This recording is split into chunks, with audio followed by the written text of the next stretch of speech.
When my son married Vanessa, she gradually convinced him I was becoming confused and relegated me to the guest wing of my own mansion. When important visitors came, she actually locked me in my room. What she didn't realize was that I had never transferred ownership of the estate to my son, and the documents proving it were hidden in the very room where she imprisoned me. Before we jump back in, tell us where you're tuning in from, and if this story touches you, make sure you're subscribed, because tomorrow I've saved something extra special for you. My name is Margaret Westbrook. At 65, I never imagined I'd become a prisoner in the home I built with my own hands and heart. The Westbrook Estate wasn't just a mansion. It represented 4 decades of hard work, smart decisions, and the enduring love between my late husband Richard and me. I met Richard in 1982 during my final year at business school, where I was one of only 5 women in the program. While other men dismissed my ambitions, Richard saw me as an equal partner. "You have the sharpest mind in our class," he told me after I outperformed everyone in our investment strategy course. We'd make an unstoppable team. We married after graduation and combined our talents, my analytical skills and market instincts with his networking abilities and charm. With a modest inheritance from my grandmother, we purchased our first small apartment building in Lakeside, a growing suburban community with potential. Those early years tested our resolve.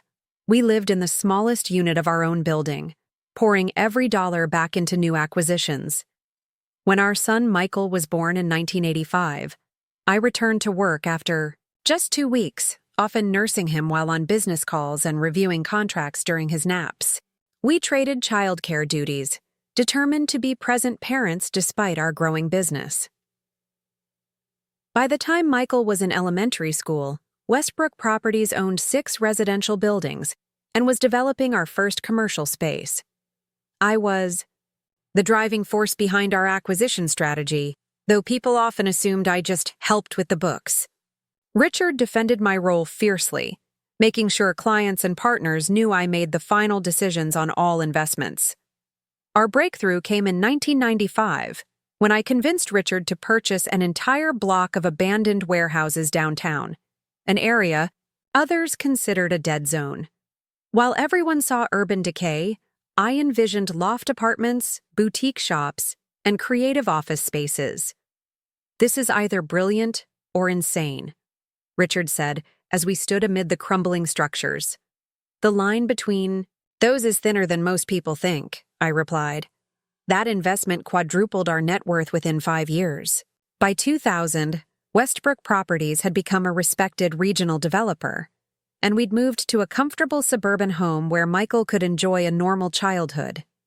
In 2005, I discovered what would become our masterpiece, a neglected historic mansion on 15 acres at the edge of Lakeside. Built in the 1920s by a railroad magnate, the property had fallen into disrepair but retained its grandeur. "This is more than a property," I told Richard as we walked through the entrance hall with its intricate parquet floors. "This is our legacy." At 47, after 2 decades of success, we were ready for a statement home. We spent 2 years on renovations, restoring original features while adding modern amenities. The gardens became my special project, formal English-style landscaping that showcased the estate's elegance. Michael was 21 when we moved in, home from college for summer break before his senior year. He had grown into a thoughtful young man with Richard's charm and my business sense. "This place is incredible," he said, standing on the terrace overlooking the gardens. "Someday I'll raise my family here too." His words warmed my heart. The estate was the physical embodiment of everything Richard and I had built together, and I imagined future generations of Westbrooks filling its halls. For several years, life unfolded exactly as we'd planned. Michael joined the business after graduation, and Richard and I began transitioning more responsibility to him while enjoying the fruits of our decades of work. Then came the diagnosis that shattered our perfect world. Richard, always robust and energetic at 60, began experiencing unexplained weight loss and fatigue. The cancer was already advanced when discovered. Pancreatic, aggressive, with a grim prognosis. We've always been partners in everything, he told me the night after we received the news. But this is one journey I'll have to make alone. Not alone, I insisted, taking his hand. Never alone. The next 14 months tested my strength in ways I never imagined.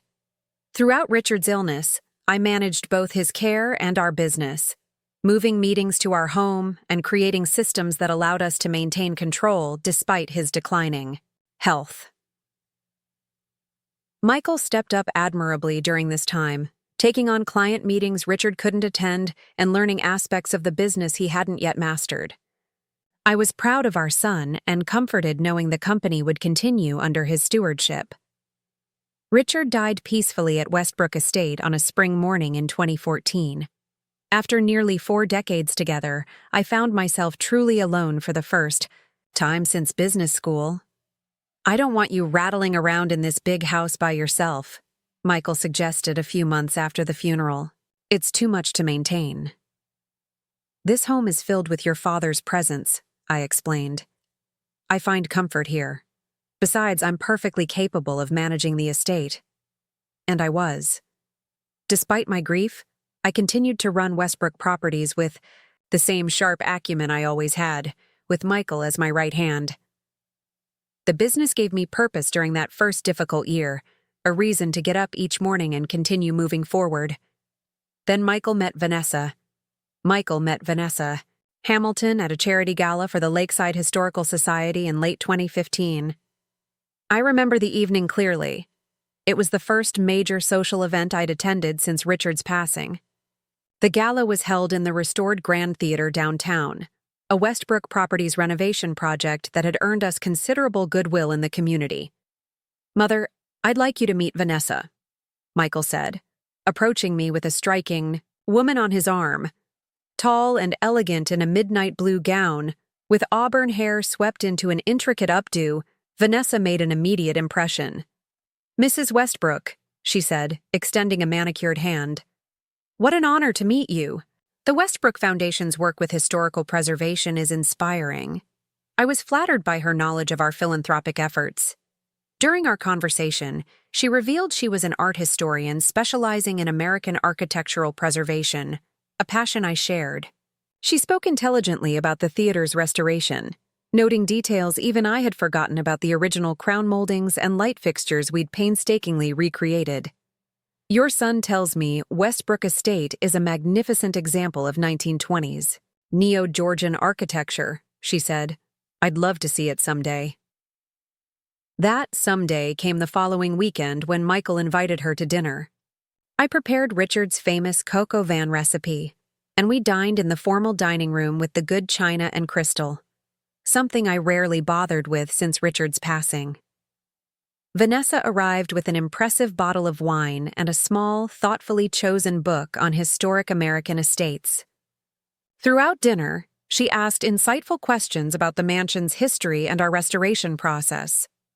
I found myself warming to her genuine interest in the home that meant so much to me. After dinner, Michael gave her a tour while I prepared coffee. When they returned to the library, I overheard Vanessa say, "The historical significance of this estate deserves to be documented properly, Michael. Your family has done such important work preserving it." Within months, Vanessa was a regular presence at Westbrook Estate. She and Michael became inseparable, their relationship progressing with the kind of certainty that reminded me of Richard and me in our early days. Though 29 to Michael's 30, Vanessa displayed a sophistication beyond her years, moving comfortably among Lakeside's social elite and charming our business associates with her knowledge of architecture and design. I was pleased for Michael. Since Richard's death, he had thrown himself into work, taking on more responsibilities at Westbrook Properties while trying to support me through my grief. Vanessa brought lightness back into his life, and I was grateful for that. When Michael announced their engagement 6 months after they met, I wasn't surprised. I gave them my blessing wholeheartedly and offered Westbrook Estate as the wedding venue.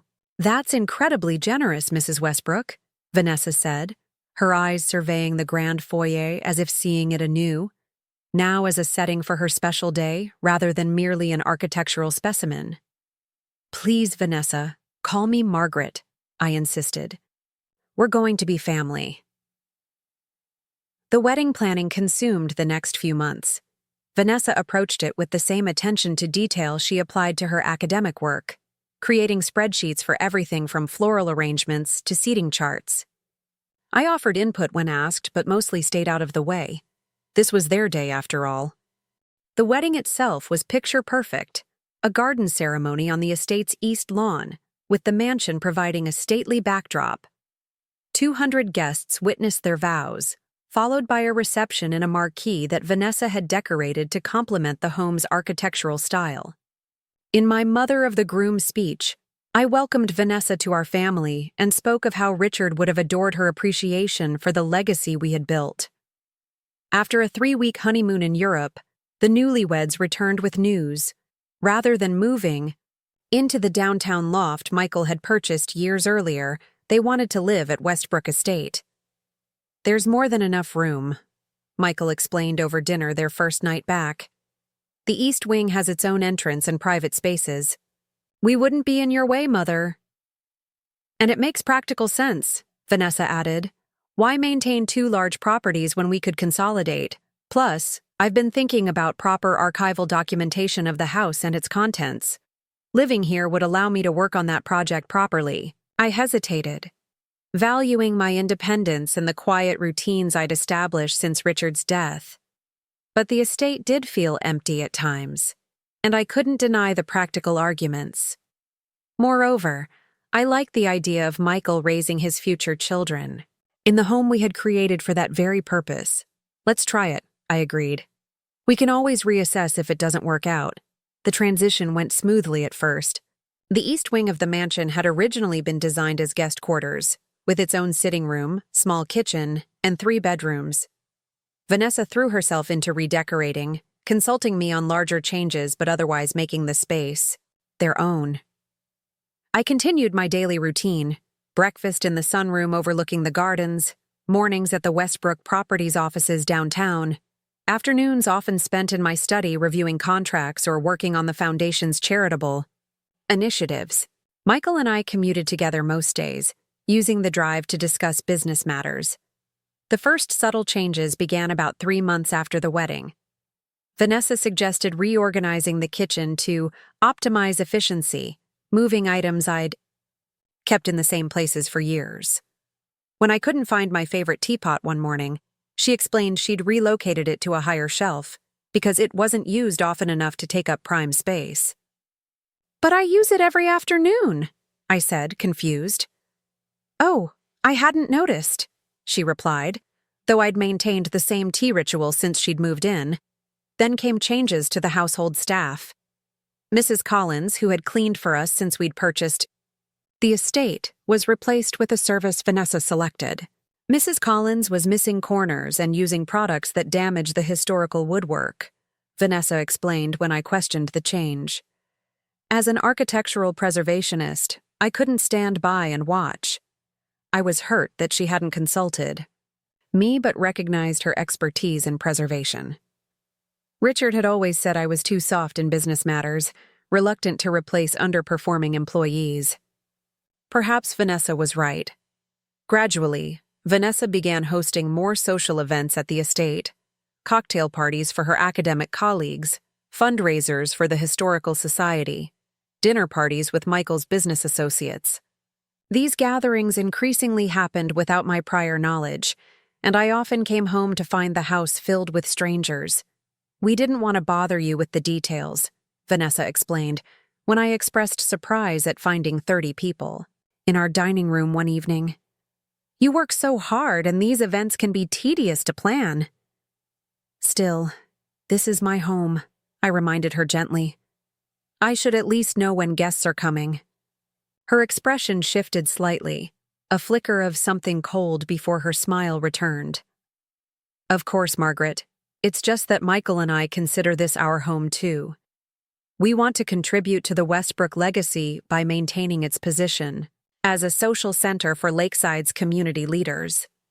It was a reasonable statement, yet something in her tone left me unsettled.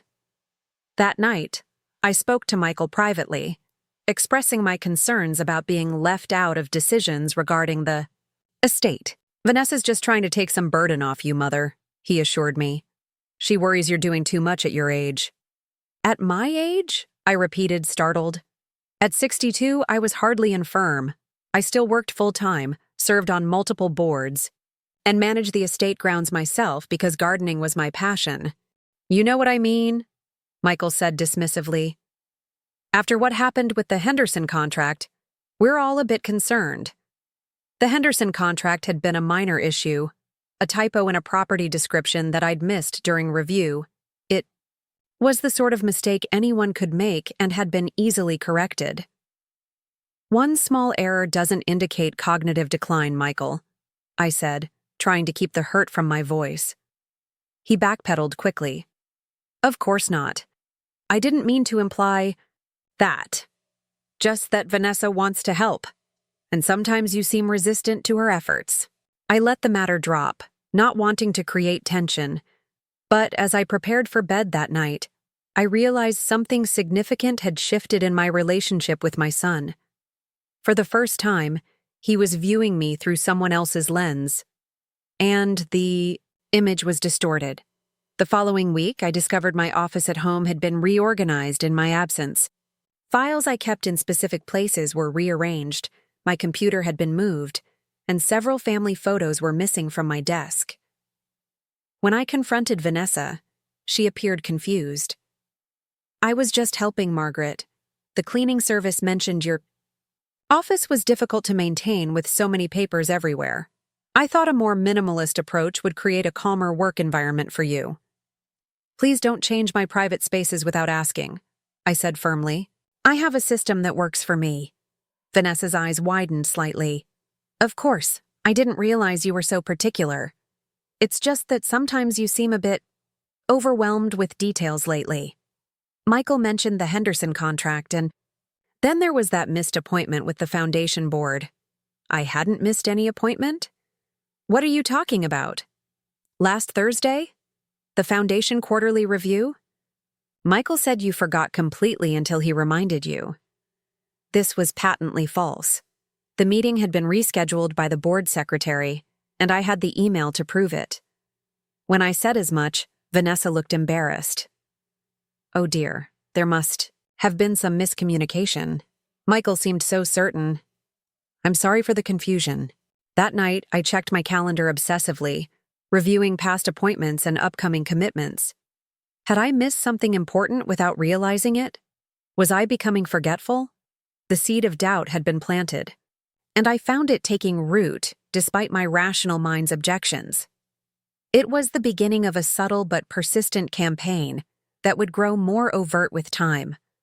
A campaign to make me question my own competence, to diminish me in my own home, and ultimately, to erase my authority at Westbrook Estate entirely. 6 months after Michael and Vanessa moved into Westbrook Estate, the dynamics in our home had shifted dramatically. What began as subtle reorganizing and occasional social events had evolved into a systematic takeover of the household. My concerns crystallized one morning when I came downstairs for breakfast to find Vanessa entertaining the garden club in the conservatory, a monthly meeting I had hosted for 15 years. "Margaret," Vanessa called warmly when she spotted me hovering uncertainly in the doorway. "Ladies, you all know Michael's mother, of course. Michael's mother. Not Margaret Westbrook, co-founder of Westbrook Properties and the estate's rightful owner. Not the woman who had personally designed the very gardens these women were discussing. Just Michael's mother, a secondary character in what had become Vanessa's production." "I thought the garden club met next week," I said, forcing a smile for the dozen women watching our interaction with undisguised interest. "Oh, we changed it," Vanessa replied casually. "I sent you an email about it last week. Don't you remember?" "No." Such email existed. I had checked my inbox meticulously every day, increasingly paranoid about missing communications after Vanessa's comments about my supposed forgetfulness. I must have overlooked it, I conceded, unwilling to create a scene in front of the community women I'd known for decades. Memory slips happen to all of us, sympathized Eleanor Blackwell, the club's oldest member at 78. My doctor says it's just part of aging. The patronizing comment stung, especially coming from someone I'd once advised on a property investment that had tripled her retirement savings. I excused myself, retreating to my study without the breakfast I'd come down for. Later that day, I confronted Vanessa privately. I would appreciate being consulted before you reschedule events I've traditionally hosted, I said, keeping my tone measured. Vanessa's eyebrows rose in apparent surprise. Margaret, we discussed this weeks ago. Don't you remember? We were having dinner, and you mentioned being overwhelmed with the foundation work.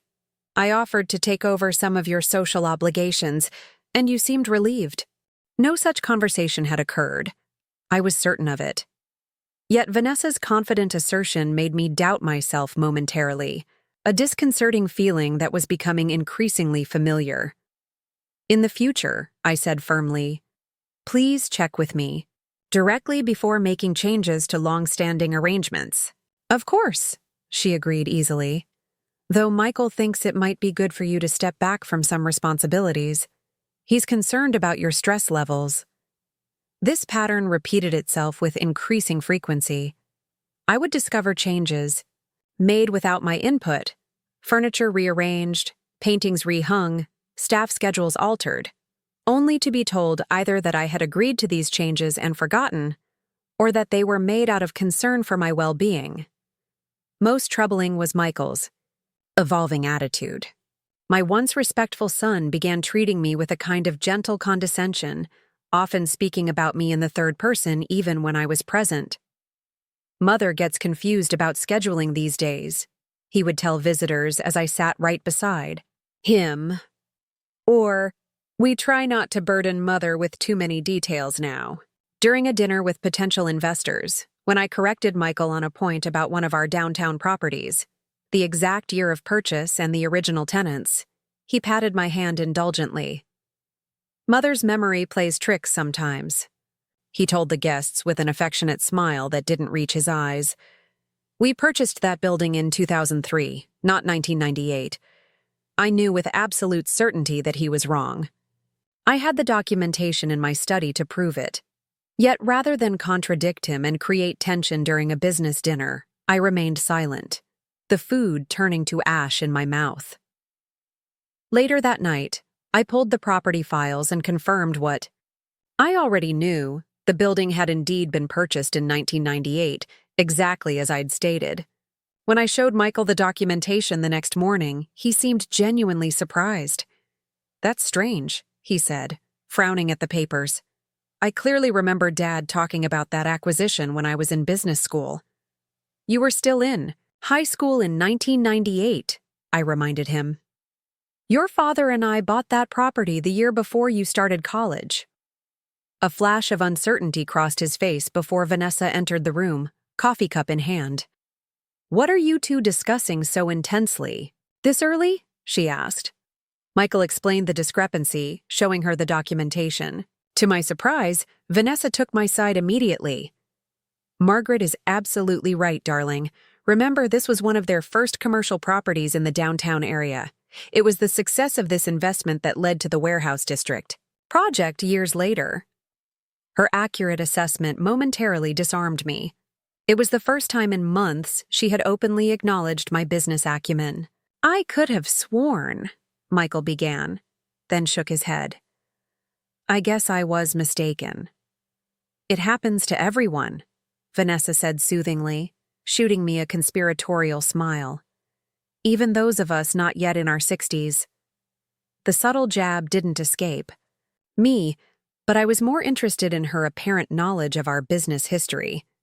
I had never discussed the chronology of our downtown investments with her in such detail. Either she had been researching our company's history independently, or Michael had shared much more about our business operations than I realized. The incident prompted me to take stock of my situation more critically. I began keeping detailed notes of conversations and decisions in a journal I locked in my desk drawer. I forwarded important emails to a private account Vanessa didn't know about. I recorded dates and times of significant events, creating an objective record to counter the revised versions of reality I was increasingly being presented with. I also scheduled an appointment with my doctor for a complete physical and cognitive assessment, not telling Michael or Vanessa. I needed to know if there was any medical basis for the concerns about my memory, or if, as I suspected, I was being deliberately manipulated. The results were exactly as I expected. I was in excellent health for a woman of 63, with no signs of cognitive impairment whatsoever. Dr. Levine, who had been my physician for 20 years, seemed puzzled by my concerns. "Your test results are better than many patients 10 years younger," she assured me. "What prompted these worries about your memory?"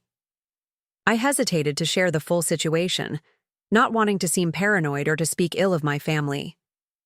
"Just some minor forgetfulness," I said vaguely. "Probably stress." Dr. Levine studied me for a moment. "Margaret, I've known you long enough to recognize when you're not telling me everything. Is someone suggesting you're experiencing cognitive decline?" Her direct question broke through my reserve. I found myself explaining the situation at home, the subtle gaslighting, the revisionist conversations, Michael's changing attitude toward me. Once I started talking, the words poured out, and I realized how isolated I'd become over the past months.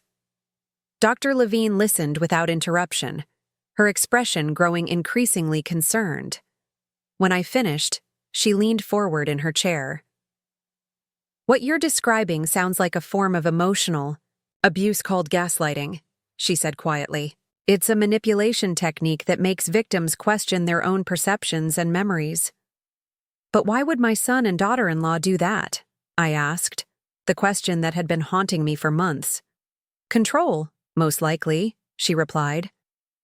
"From what you've said, Vanessa has been systematically positioning herself as the lady of the house, with your son's support.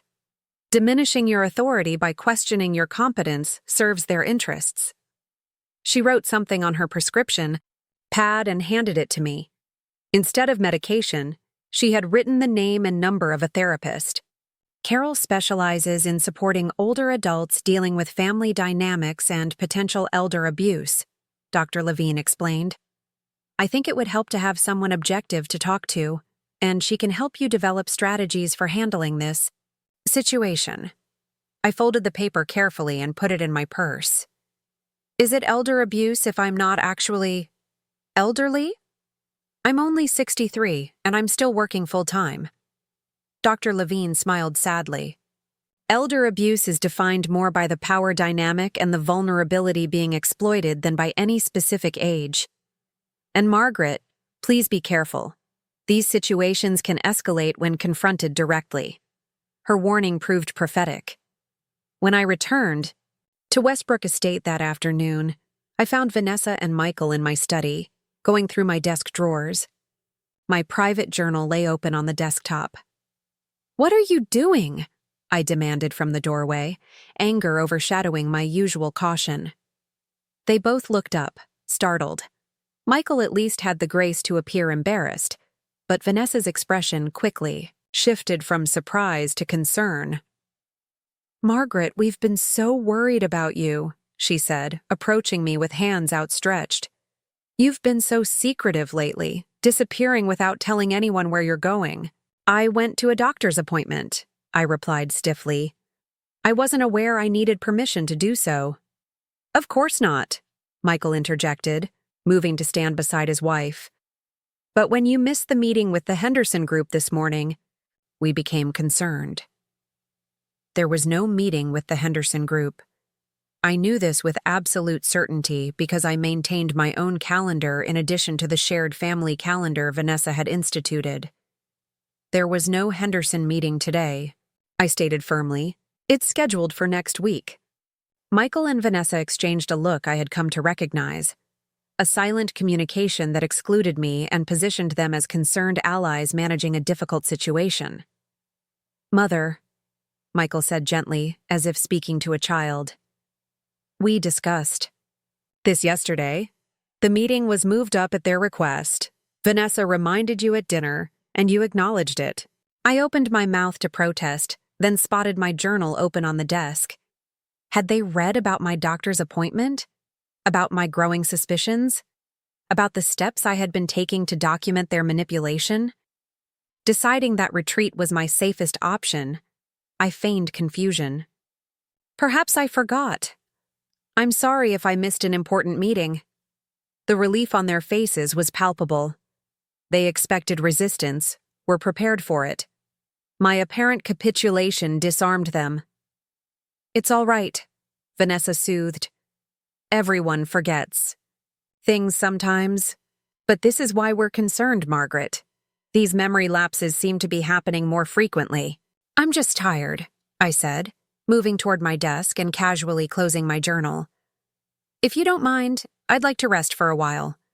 They withdrew, mission apparently accomplished. As soon as they left, I locked the office door and examined my journal. Several pages had been dog-eared, pages where I had documented specific instances of Vanessa rescheduling events without informing me and Michael contradicting my correct statements about business matters. That night, I moved my journal to a new hiding place, a concealed safe in my bedroom closet that Richard had installed years ago to store important documents. Only he and I knew of its existence, as it was hidden behind a false panel designed to look like part of the closet's built-in cabinetry. As I placed the journal inside, my hand brushed against a leather portfolio I hadn't opened in years. Inside were the original deed to Westbrook Estate and related property documents Richard and I had stored for safekeeping. I pulled out the deed, a sudden realization dawning. In all the chaos of Richard's illness and death, followed by my grief and Michael's marriage, one critical detail had been overlooked. I had never legally transferred any ownership of the estate to Michael, despite his assumption that he would inherit the property eventually. Westbrook Estate, in its entirety, still belonged solely to me. This document represented power I hadn't realized I still possessed. In my grief and desire to maintain family harmony, I had allowed Michael and Vanessa to create the impression that they had equal claim to the estate, that their takeover of my home was somehow their right. The deed proved otherwise. And in that moment, I understood what Richard had always told me about business negotiations. Knowledge is leverage, and timing is everything.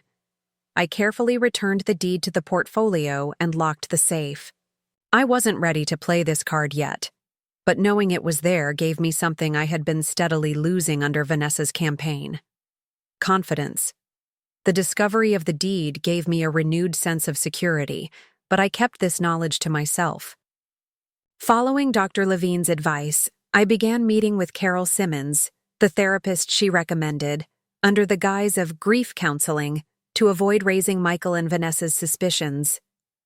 Carol helped me recognize the patterns of manipulation I was experiencing and develop strategies for protecting myself without direct confrontation.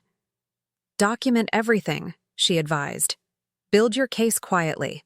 And most importantly, maintain connections outside the home. This last suggestion proved challenging.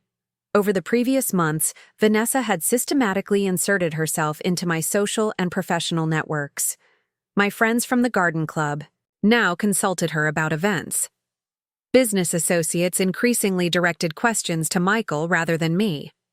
Even my charitable foundation board seemed to defer to Vanessa's suggestions during meetings, despite her holding no official position. Realized with growing alarm that I had been effectively isolated. My world had shrunk to Westbrook Estate, where my authority diminished daily. The situation reached a critical turning point when I discovered that Michael and Vanessa had scheduled a dinner party for the Lakeside Preservation Society, an organization I had helped found 20 years earlier, without even informing me it would be happening. I learned about it only when I overheard the catering staff discussing the menu while I was in the garden. Returning to the house, I found Vanessa in the dining room directing staff and setting up elaborate floral arrangements. "What's going on?" I asked, though I already knew the answer. Vanessa looked up, momentarily startled before composing herself. "Just a small dinner for the Preservation Society board. Nothing for you to worry about." "I'm on that board," I reminded her. "Why wasn't I informed?" "Oh." Her expression registered exaggerated surprise. "Michael was certain he told you. It was arranged weeks ago." She paused, studying me with apparent concern. "Margaret, these memory lapses are becoming more frequent. Have you considered seeing someone about them?" The practiced concern in her voice made my blood boil, but I maintained my composure. "Actually, I have a standing dinner with Eleanor Blackwell tonight. We're discussing the new botanical garden project." This was a fabrication, but I needed to establish my absence from their event would be deliberate, not an oversight they could later reframe as evidence of my confusion. Vanessa's smile tightened almost imperceptibly. "That's unfortunate. The society members will be disappointed, especially since Michael plans to announce a significant donation in your honor." The manipulation was transparent, trying to make me feel guilty for missing an event I hadn't even been told about. I simply nodded and excused myself, retreating to my room to think. That evening, I deliberately left the house before the first guests arrived, driving into town with no particular destination in mind. I ended up at Riverside Park, a quiet green space overlooking the water where Richard and I used to walk on Sunday afternoons. Sitting on our favorite bench, I called Eleanor Blackwell, turning my lie into truth by inviting her to join me for an impromptu dinner. Eleanor arrived 30 minutes later, clearly curious about my unexpected invitation. "I'm delighted, of course," she said as we settled at a riverside cafe, "but I must admit I'm surprised. You've been so scarce at social functions lately." "Have I?" I asked, genuinely wanting an outside perspective on how my withdrawal was perceived. "Well, yes. Vanessa mentioned you've been struggling with your health. Something about cognitive concerns?" Her expression registered genuine worry. "We've all noticed Michael speaking for you at functions, and Vanessa handling arrangements you used to manage personally." The confirmation that they were spreading rumors about my mental decline to my wider social circle sent a chill through me. "Eleanor," I said carefully, "I had a complete cognitive assessment just last month. There is absolutely nothing wrong with my mental faculties." Eleanor looked startled. "But Michael said—" "Michael has been misinformed," I interrupted firmly. "And I would appreciate if you could quietly correct any misconceptions among our mutual friends." Eleanor studied me for a long moment. "Margaret, what's really happening at Westbrook Estate? Because something clearly isn't right." Her directness broke through my careful facade. Over dinner, I confided the truth. How Vanessa had gradually taken control of my home, how Michael had begun treating me like an incompetent child, how they had systematically undermined my authority and autonomy. "Good heavens!" Eleanor exclaimed when I finished. "That's absolutely outrageous. Have you confronted them?" "Direct confrontation would likely backfire," I explained. "They've created a narrative where any assertion on my part can be dismissed as confusion or irrationality. But why? What do they gain by pushing you aside?" It was the question I had been asking myself for months. Control of the estate, perhaps. Prestige in the community. Vanessa clearly enjoys playing the role of mistress. Of Westbrook. And Michael? I've known that boy since he was in short pants. I can't believe he would treat you this way without some compelling reason. "I think he genuinely believes I'm declining," I admitted. "Vanessa is very convincing. She plants suggestions, creates situations that make me appear confused, then expresses such sincere concern that even I sometimes question my own perceptions." Eleanor reached across the table and gripped my hand. "This has to stop, Margaret. Richard would be furious if he knew how you were being treated in your own home." "I'm handling it," I assured her, though in truth, I wasn't certain how to proceed. The deed gave me legal leverage, but using it meant potentially destroying my relationship with my son. When I returned to Westbrook Estate later that evening, the dinner party was wrapping up. I slipped in through the garden entrance, hoping to reach my room unnoticed, but Michael intercepted me in the hallway. "Where have you been?" he demanded, his tone a mixture of anger and what seemed like genuine worry. "Vanessa and I have been concerned." "I had dinner with Eleanor," I replied calmly. "As I mentioned to Vanessa this afternoon." Michael frowned. "She said you seemed confused when she told you about tonight's event. That you fabricated dinner plans on the spot." "Eleanor and I had a lovely evening," I said, sidestepping his accusation.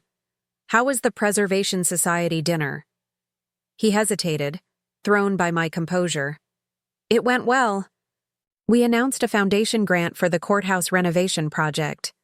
"How generous," I remarked, "especially considering that, as board chair of the Westbrook Foundation, I don't recall approving such a grant."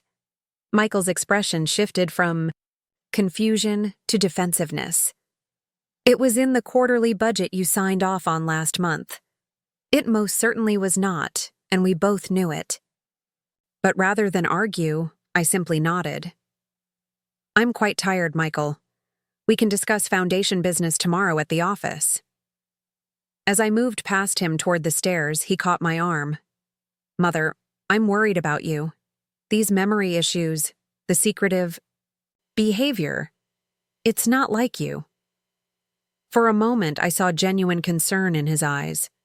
Was it possible he truly believed I was declining? That Vanessa's manipulations had convinced him so thoroughly that he couldn't recognize what was happening? "I appreciate your concern," I said carefully. "But I assure you, my memory is perfectly fine." "Then why did you miss the Henderson meeting yesterday? And forget about tonight's dinner? And get confused about the Westbrook Tower completion date during last week's board meeting?" Each incident had an explanation. The meeting that had never been scheduled, the dinner I was deliberately not informed about, the date I had correctly stated only to be contradicted. But I could see the certainty in Michael's eyes. In his version of reality, I was becoming incompetent. I needed to choose my battles carefully. "I'm seeing a doctor," I said, which was technically true. "If there's anything to be concerned about, I'll be the first to let you know." This seemed to satisfy him momentarily. He released my arm with a nod. "I just want what's best for you, Mother." "I know you do," I replied, hoping it was still true. Over the next few weeks, I employed a strategy Carol had suggested: selective engagement. I attended social and business functions when directly invited, maintained my office hours downtown, and participated in household decisions when consulted. However, I no longer fought Vanessa's usurpation of hostess duties or challenged Michael when he spoke over me in meetings. To all appearances, I was gracefully stepping back from responsibilities, allowing my son and daughter-in-law to take the reins. Privately, I was documenting everything, consulting with my therapist, and quietly meeting with Patrick Sullivan, a trusted attorney who had worked with Richard and me for decades. "The deed is absolutely clear," Patrick confirmed after reviewing the documentation I had retrieved from the hidden safe. "Westbrook Estate remains solely in your name. You never executed the transfer of partial ownership to Michael that you and Richard had discussed before his illness." "And the foundation?" I asked. "Michael seems to be making financial decisions without board approval." Patrick's expression grew troubled. "That's more concerning. As board chair, you have fiduciary responsibility.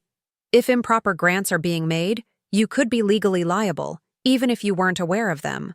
This prompted me to schedule an independent audit of the foundation's recent activities, citing routine compliance as the reason.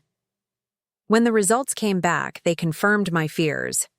Over the past 6 months, several grants had been issued to organizations connected to Vanessa's preservation work, bypassing the usual approval process.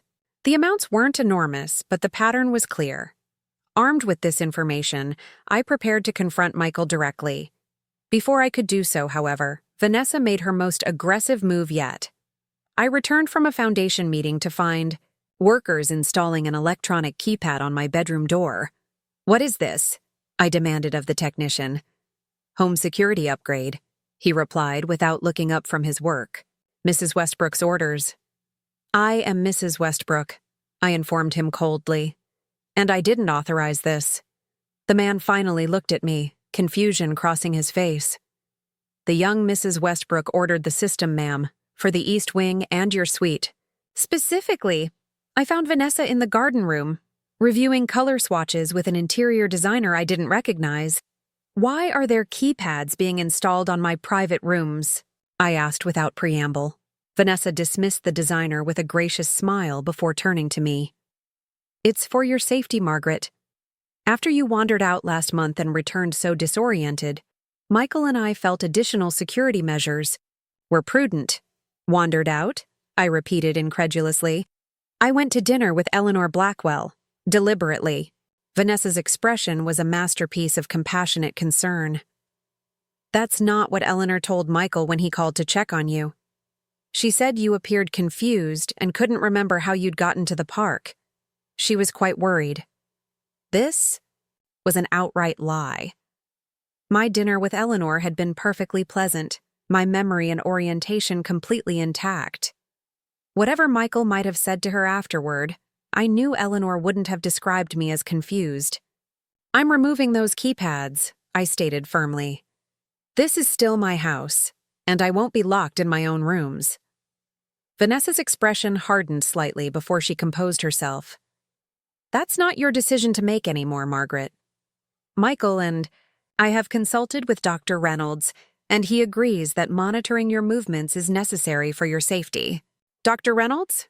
I've never met any Dr. Reynolds." "He's a geriatric specialist. Michael took your medical records to him for consultation last week.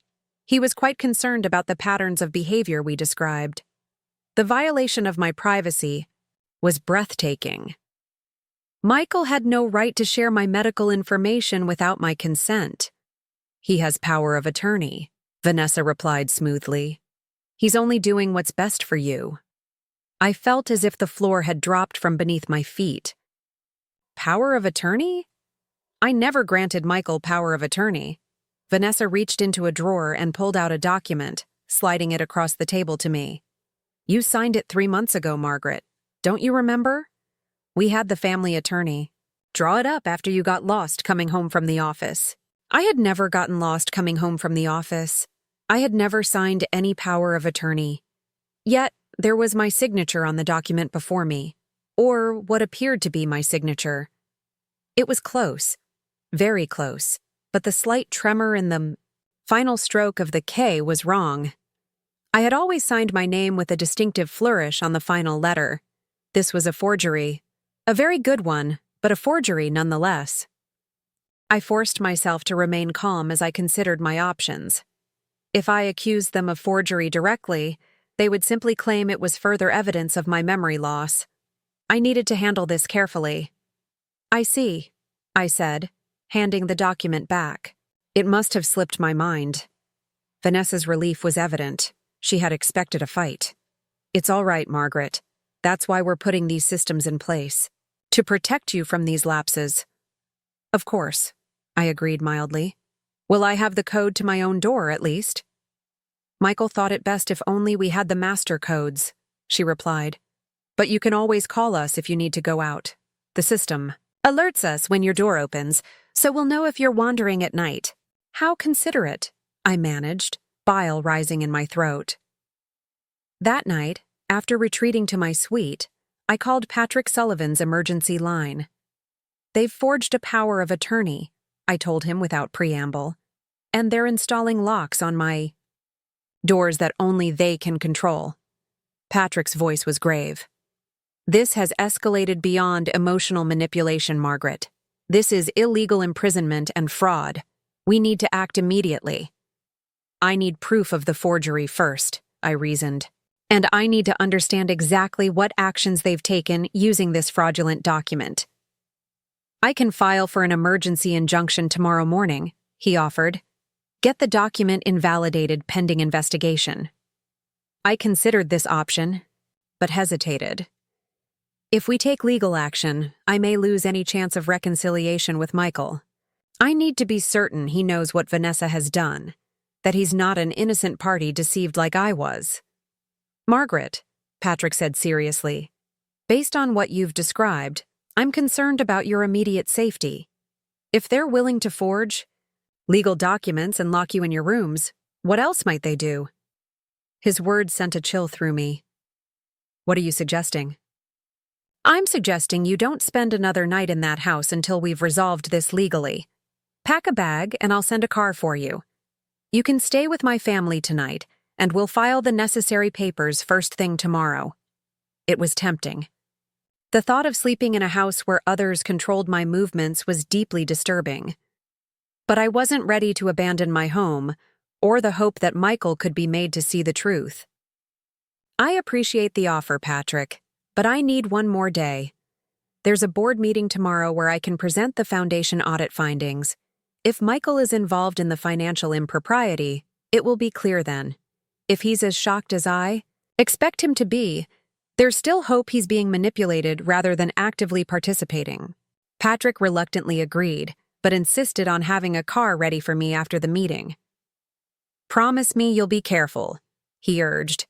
Don't confront Vanessa alone. After hanging up, I paced my suite, too anxious to sleep. The electronic keypad on my door hadn't been activated yet. The technician had mentioned he would return tomorrow to program the system, but the physical presence of the device on my door frame was a stark reminder of how precarious my situation had become. I needed to secure the deed and other important documents before they were discovered. Moving quietly, I retrieved everything from the hidden safe and packed them in my briefcase, along with a few essential items in case I needed to leave quickly after tomorrow's meeting.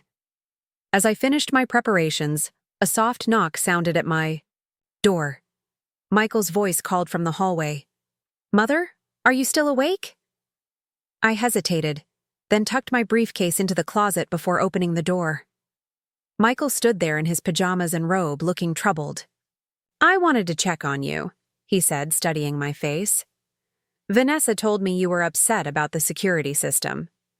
Wouldn't you be upset if someone installed locks on your doors without consulting you?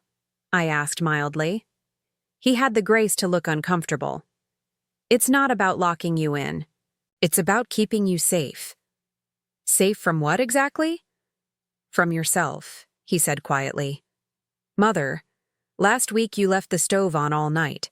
The week before, you were found wandering in the garden at 3 a.m. in your nightgown. You're changing and it's frightening to watch. These incidents had never happened. The fabrications were becoming more extreme, more dangerous. I understand your concern, I said carefully. But I've been evaluated by Dr. Levine, my physician of 20 years. There is nothing wrong with my cognitive function. Levine is a general practitioner, not a specialist, Michael dismissed. Dr. Reynolds has much more experience with dementia cases. I don't have dementia, Michael, he sighed, reaching out to pat my hand in that condescending way that had become habitual. It's common to deny the symptoms, but we're going to take care of you, Mother. I promise. Looking into his eyes, I could see he truly believed what he was saying. Whatever Vanessa had told him, whatever scenarios she had staged when I wasn't present, had thoroughly convinced him that I was declining rapidly. Get some rest, he said, gently. I'll see you at the board meeting tomorrow. After he left, I locked my door and pushed a chair against it for good measure. Tomorrow would be my chance to present the evidence of financial impropriety and gauge Michael's reaction. Everything depended on whether he was Vanessa's willing accomplice or her unwitting pawn. Either way, I would not spend another night as a prisoner in my own home. I barely slept that night, my mind racing with contingency plans. By morning, I had decided on a clear course of action. I would attend the foundation board meeting, present the audit findings, and observe Michael's reaction. If he appeared genuinely shocked by the financial irregularities, there was hope he was merely Vanessa's unwitting tool. If not, if he defended the unauthorized grants or tried to dismiss them, I would know he was actively complicit in undermining me. Either way, I would not return to Westbrook Estate as a prisoner in my own home. I dressed with particular care that morning, choosing a tailored navy suit that Richard had always said gave me an air of unassailable authority. I applied my makeup precisely, styled my silver hair in its usual elegant twist, and put on the pearl earrings Richard had given me for our 30th anniversary. My appearance would offer no hint of the confused elderly woman they had been portraying to others. When I emerged from my suite, briefcase in hand, I found Vanessa waiting in the hallway, a tray of breakfast in her hands. "Good morning, Margaret," she said with bright false cheer. "I thought you might enjoy breakfast in your room today. You have the foundation meeting this afternoon, and I know these events can be taxing for you lately." "How thoughtful," I replied, "but I've already arranged to have breakfast with Robert Hammond before the meeting." This was a lie. Robert, our foundation's treasurer, had no idea I planned to arrive early to review the audit findings with him. "Privately?" Vanessa's smile faltered slightly. "I don't see that on your calendar." "It must have slipped my mind to add it," I said, employing her own tactics against her. "Memory lapses happen to everyone, don't they?" Her eyes narrowed almost, imperceptibly before her pleasant mask returned. "Of course. Shall I have Michael drive you?" "No need. I've already called a car." Another lie, but a necessary one. I had no intention of being trapped in a vehicle with either of them. "I see," she said, her tone cooling slightly. "Well, do let us know if you need anything. Michael will meet you at the foundation office for the board meeting." I nodded and moved toward the stairs, acutely aware of her watching me descend. Once outside, I walked briskly down the long driveway and out the estate gates, only then pulling out my phone to actually call a rideshare service. 15 minutes later, I was on my way downtown. Robert Hammond was surprised but not displeased to see me arrive 90 minutes before the scheduled meeting. "Margaret, we weren't expecting you until 11, he said, rising from his desk as I entered the foundation offices. "I wanted to review some materials before the others arrive," I explained, setting my briefcase on the conference room table. "Do you have a few minutes to join me?" Robert, a retired banker who had been Richard's close friend, had served as foundation treasurer since its inception. He was meticulous, principled, and, most importantly, had no particular loyalty to Michael beyond normal professional courtesy. "Of course," he agreed, following me into the conference room. I closed the door before removing the audit report from my briefcase. "I commissioned an independent audit of our grant activities over the past year," I explained, sliding the document across to him. "I'd appreciate your assessment of the findings." Robert's eyebrows rose in surprise. Usually, audits were scheduled by the full board, but he said nothing as he opened the report and began to read. I watched his expression change from curiosity to confusion to alarmed concentration. "These grants to the Hamilton Preservation Initiative," he said finally, looking up at me. "I don't recall them coming before the board for approval." "They didn't," I confirmed. "Nor did the funding for the Lakeside Historical Society's executive director position, which happens to be held by Vanessa's former academic advisor." Robert flipped through more pages, his frown deepening. "The amounts aren't enormous in the context of our overall budget, but the pattern is concerning, and the procedure violations are clear." He looked up at me sharply. "Did you authorize these?" "No," I said firmly. "Nor was I aware of them until this audit." "Then how?" Robert began, but understanding dawned on his face before he finished the question. "Michael, he must have directed these payments directly through the operations staff." "That would be my assumption," I agreed. "The question is whether the board will consider it a serious breach or merely an administrative oversight." Robert snorted. "Diverting foundation funds to organizations connected to his wife without proper approval? That's more than an oversight, Margaret. That's a violation of our charter and potentially of state nonprofit regulations. I nodded, relieved that Robert saw the severity of the situation. I'd like to present these findings to the full board. Today, I wanted your perspective first, as treasurer. You'll have my full support, he assured me. This isn't how we operate, and it can't be allowed to continue. As other board members began to arrive, I could see Michael was surprised to find me already present and engaged in quiet conversation with Robert. He had clearly expected to arrive first and set the agenda for the meeting. "Mother," he greeted, me with a slight frown. "You're here early." "Robert and I had some financial matters to discuss," I replied pleasantly. "Shall we begin?" The meeting started with routine business, approval of previous minutes, updates on ongoing projects, and a development report. I waited until we reached new business on the agenda before speaking up. "I have a matter to bring before the board," I said, my voice steady despite the tension I felt. "I recently commissioned an independent audit of our grant activities over the past fiscal year. The findings raised some significant concerns." Michael's head snapped up, genuine alarm crossing his face. "An audit? Why wasn't I informed?" "As board chair, I have the authority to initiate compliance reviews," I reminded him, then turned to address the full board. "Copies of the report are in the folders before you. I'll give everyone a moment to review the executive summary before we discuss." The room fell silent as the 7 board members opened the folders Robert and I had placed at each seat. I watched their expressions change as they absorbed the information.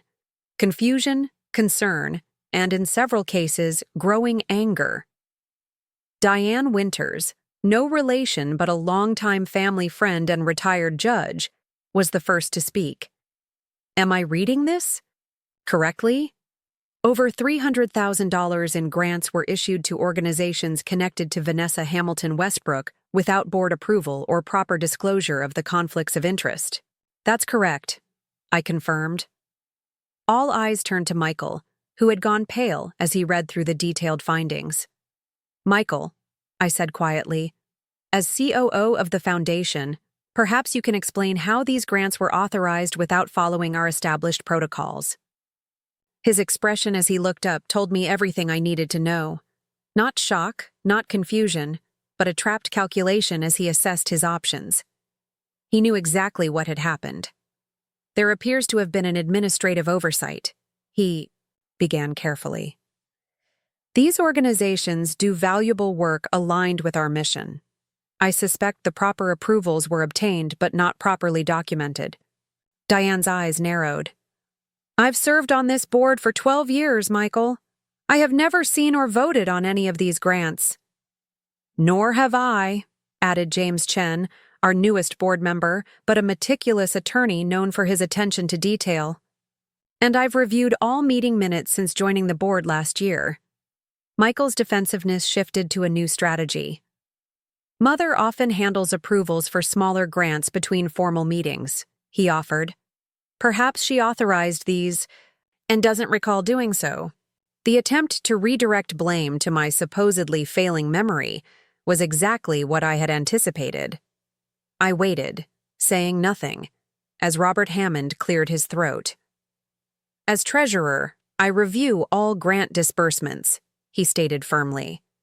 "These payments bypassed our normal financial controls. They were processed directly through operations with only the COO's signature, yours, Michael, not through our standard 2-signature approval process." The silence that followed was deafening. Michael glanced around the table, finding no allies, in the serious faces of our board members. "I think," Diane said finally, "that we need to address 2 separate issues here. First, the improper grants themselves and how we remedy that situation. Second, the breakdown in governance that allowed this to happen." She fixed Michael with the stern look that had made lawyers tremble during her time on the bench. "Would you care to revise your explanation, Michael?" Cornered, Michael's demeanor changed completely. The polished executive was replaced by a defensive, almost petulant version of himself I barely recognized. "You don't understand," he said, his voice tight. "Mother hasn't been herself for months. She's been distracted, forgetful, unable to focus on complex details. Vanessa and I have been trying to protect her dignity by handling matters quietly. By directing foundation funds to your wife's professional connections without proper disclosure or approval?" James Chen asked pointedly. "These are legitimate organizations doing important preservation work," Michael insisted. "Work that aligns perfectly with our foundation's mission." "That's not the point," Robert said. "The point is process and transparency.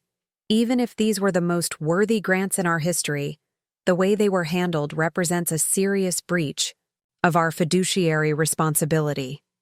The discussion continued for another hour as the board worked through the implications.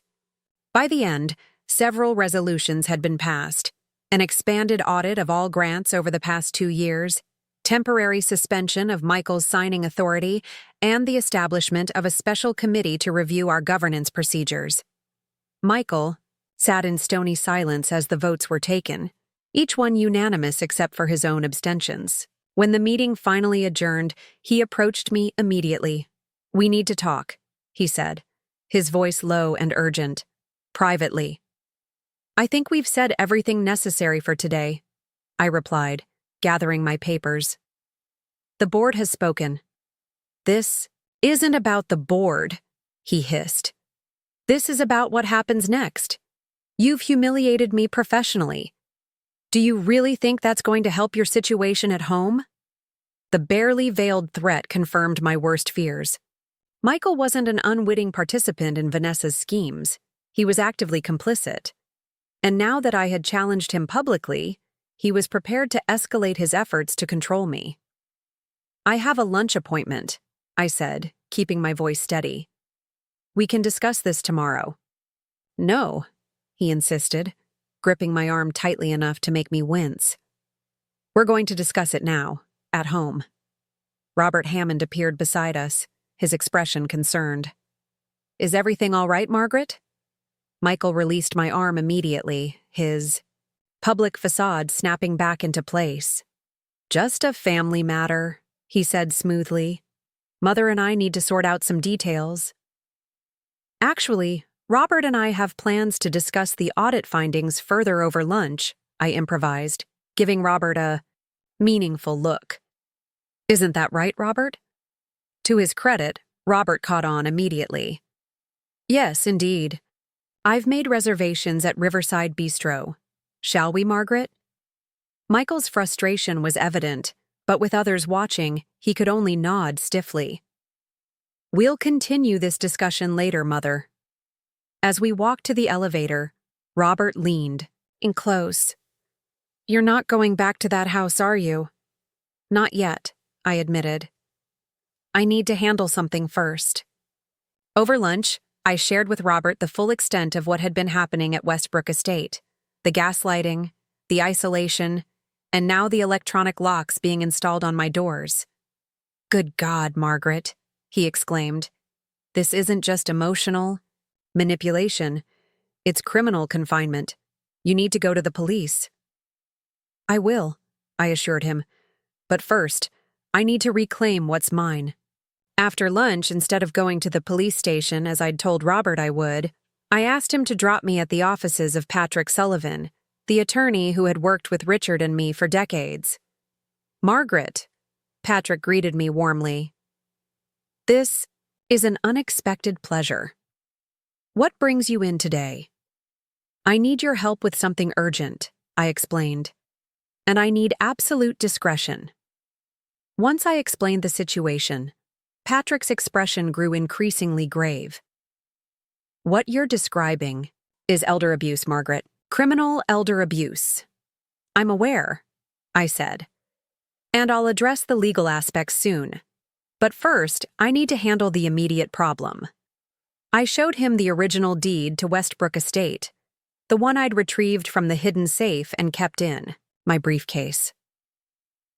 "I need to make sure this is still legally binding, that no other documents have been filed that might supersede it.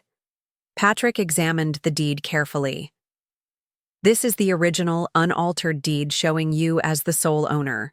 There's been no transfer of ownership filed with the county. The estate is still entirely yours, Margaret. Relief washed over me. Good. Then, I have one more favor to ask. By late afternoon, everything was in place. I called a rideshare service to take me back to Westbrook Estate, instructing the driver to stop at the gatehouse rather than proceeding up the main drive.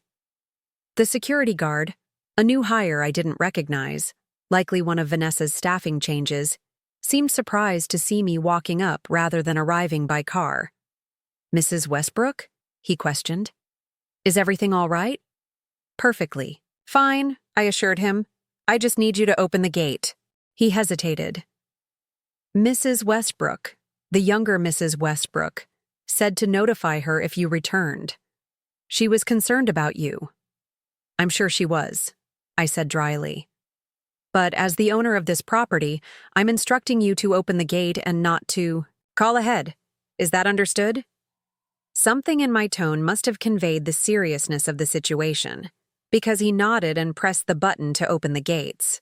As I walked up the long driveway, I saw Patrick's car already parked near the front entrance, right on schedule. He was waiting on the front steps with Sheriff Davis, a tall, imposing man with graying hair and a no-nonsense demeanor. Beside them stood 2 deputies and a locksmith. Right on time, Patrick said as I approached. We've just been discussing the situation with Sheriff Davis. The sheriff nodded gravely. Mrs. Westbrook, Mr. Sullivan has explained your concerns. Installing locks to confine someone against their will is false imprisonment, a serious offense. We'll need to document everything carefully. I understand, I said. Let's proceed. The front door opened before we could knock. Michael stood there, his expression shifting from irritation to alarm as he registered the sheriff's presence. Mother, what's going on? Who are these people? Sheriff Davis. The officer introduced himself, showing his badge. I have a warrant to inspect the premises based on reports of potential false imprisonment. Michael's face paled. False imprisonment? That's ridiculous. We've simply installed some security measures for Mother's protection. She's been experiencing cognitive issues. I'm going to stop you right there, sir, Sheriff Davis interrupted. We're here to document the presence of locking mechanisms allegedly installed without the property owner's consent. Whether those locks constitute false imprisonment will be determined after our inspection. Property owner? Michael repeated, his expression confused. I'm a co-owner of this house.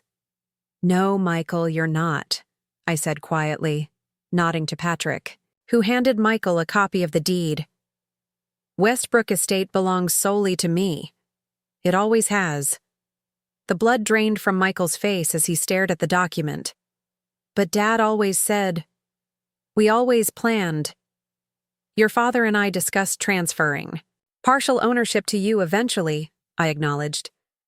But after he became ill, it never happened. And given recent events, I'm grateful for that oversight. Sheriff Davis cleared his throat. We need to proceed with the inspection, sir. Please step aside. Michael moved woodenly away from the door, allowing us to enter. The main foyer was empty, but I could hear movement upstairs, likely Vanessa, alerted by Michael's raised voice. The locks have been installed on my bedroom door, my study, and potentially other locations I'm not aware of, I informed the sheriff. The keypads were installed yesterday, with activation scheduled for today. As if on cue, Vanessa appeared at the top of the stairs, her expression shifting rapidly from confusion to alarm as she took in the scene below. What's happening? Who? Are these people? Police, Michael said flatly, still holding the deed. And Mother's attorney. She owns the house, Vanessa. Only her.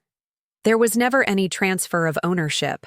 The look that crossed Vanessa's face in that moment, a flash of naked calculation quickly masked by concern, confirmed everything I had suspected. This had never been about my well-being. It had been about taking control of my assets, my home, my legacy. Mrs. Westbrook, Sheriff Davis called up to her. "I'd like you to join us for this inspection. We're documenting all locations where electronic locks have been installed." The next hour passed in a blur of activity. The sheriff and deputies photographed and documented each keypad location, 8 in total, far more than I had realized. The locksmith confirmed they were all connected to a central control system that could be operated remotely from a panel in the master bedroom, Vanessa and Michael's room. "These aren't standard home security measures," the locksmith explained. "This is a containment system, the kind used in secure facilities. The person inside cannot exit without the code or remote release."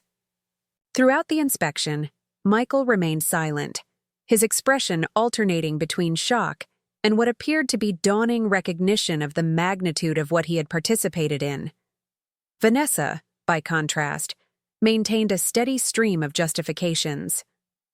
"We're only thinking of Margaret's safety," she insisted as the sheriff made notes.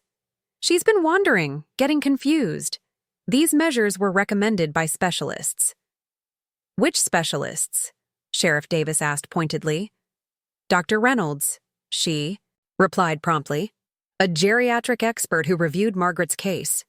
"At your request, did Dr. Reynolds ever actually examine Mrs. Westbrook in person?" Vanessa hesitated. "Well, no, but— And do you have documentation of these episodes of wandering and confusion? Medical reports? Incidents witnessed by anyone? Outside the household?" Her confident facade began to crack. "Michael observed many of these episodes. Tell them, Michael." All eyes turned to my son, who looked more shaken than I had ever seen him. I thought I did," he said slowly. "But now I'm not sure what I actually saw and what you told me happened." The betrayal in his voice was palpable.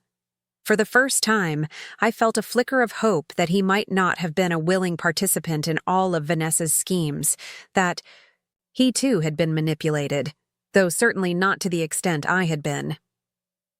After the inspection was complete, Sheriff Davis advised us to move to the library to discuss next steps. As we settled into the familiar room, the site of so many family discussions over the years, I felt a strange sense of calm. The truth was finally coming to light. "Based on what we've documented," Sheriff Davis began, "there's clear evidence of an attempt to restrict Mrs. Westbrook's movements without legal authority to do so. This could constitute false imprisonment, a criminal offense." "We never actually activated the locks," Vanessa protested. "They were installed, but not yet operational." "Attempted false imprisonment is still a crime, ma'am," the sheriff replied, evenly. "And there's also the matter of the fraudulent power of attorney document Mr. Sullivan has informed me about." At this, Michael's head snapped up. "What fraudulent document?"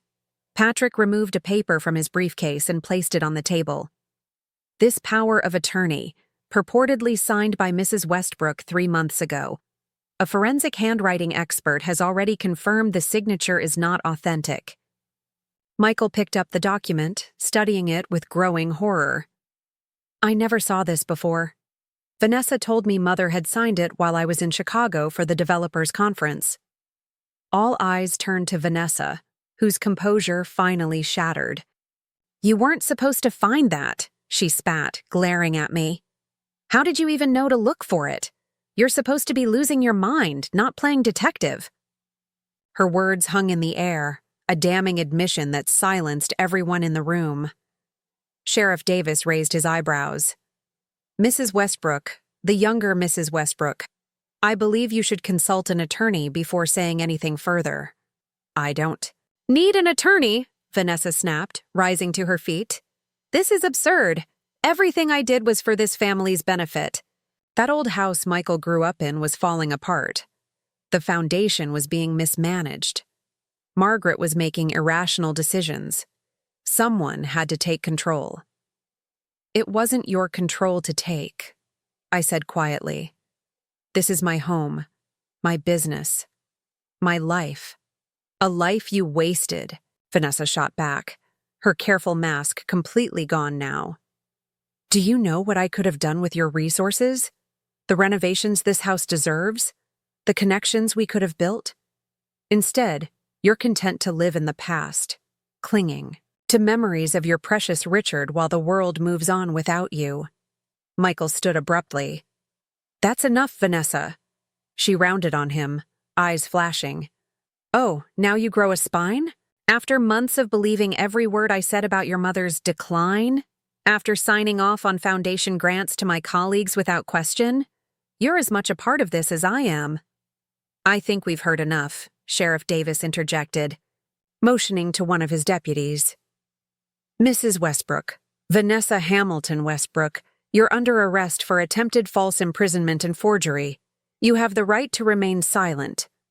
As the deputy led Vanessa away, still hurling accusations and justifications, Michael slumped into a chair, his face ashen.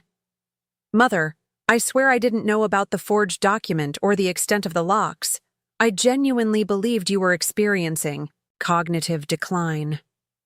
I studied my son's face, looking for the boy I had raised. You believed it because it was convenient, Michael. Because it gave you the control you wanted. No, he protested weakly. I was worried about you. Vanessa kept pointing. Out incidents, missed appointments, confusion over dates, belongings in strange places. I thought I was protecting you. Those incidents were manufactured, I said. Appointments I was never told about. Dates that were deliberately misstated. Items Vanessa moved herself to make me appear confused. Sheriff Davis cleared his throat. Mr. Westbrook, we'll need a formal statement from you about your involvement. At this point, we're not charging you, but that could change based on the evidence. Michael nodded numbly. I'll cooperate fully. I need to understand exactly what happened myself. After the sheriff and deputies departed with Vanessa in custody, only Michael, Patrick, and I remained in the library. Patrick gave me a questioning look, silently asking if I wanted him to stay. I nodded slightly. His presence gave me strength, and I wasn't ready to face Michael alone. I don't know if I can ever forgive you, I said finally, breaking the heavy silence. Not for believing I might eventually experience cognitive decline. That's a natural concern for any child as their parent ages. But for so quickly accepting that narrative without seeking independent medical opinions, for speaking about me to others as if I were already incompetent, for allowing Vanessa to isolate me in my own home. Michael couldn't meet my eyes. I don't know if I can forgive myself, he admitted. I let Vanessa's confidence overwhelm my own judgment. She was so certain, so persuasive, but that's no excuse. I should have protected you, not participated in controlling you. No, you shouldn't have, I agreed. And now, we need to determine what happens next. I can't continue living under the same roof with you, at least not immediately. I understand, he said quietly. I'll move out tonight. That would be best, and you'll need to step down from your position at the foundation, at least temporarily. The board will require it after today's revelations. He nodded, accepting this consequence without argument. What about Westbrook Properties? The company? I considered this carefully. The business that Richard and I had built together, that Michael had joined after college as planned, was a separate matter from the foundation or the estate. For now, you can continue in your role, but with increased oversight from the board of directors. Your poor judgment in personal matters doesn't necessarily extend to your business acumen. Relief flickered across his face. The company was his livelihood, his professional identity. Losing it completely would have been a devastating blow. Thank you, he said simply. I don't deserve your mercy. It's not mercy, Michael. It's pragmatism. The company needs stability, and you still have valuable skills to offer. I paused, then added, but trust will need to be rebuilt. That will take time, if it's possible at all. Patrick spoke up for the first time since the sheriff's departure. Margaret, there are legal matters we should discuss. Restraining orders, formal revocation of any authorities Michael may believe he has, securing your accounts and records. Yes, I agreed. We'll need to address all of that. Michael rose to his feet, suddenly looking every bit his 40 years and more. I'll start packing. And Mother, I am sorry. More sorry than I can express. After he left the room, Patrick turned to me. Are you all right?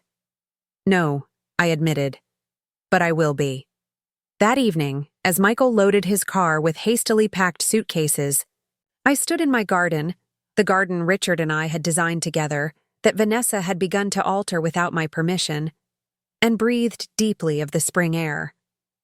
The weight of months of manipulation and gaslighting was lifting, replaced by a strange mixture of grief and liberation. I had lost something precious, the unquestioning trust between mother and son, but I had regained something essential, control, over my own life, my own home, my own story.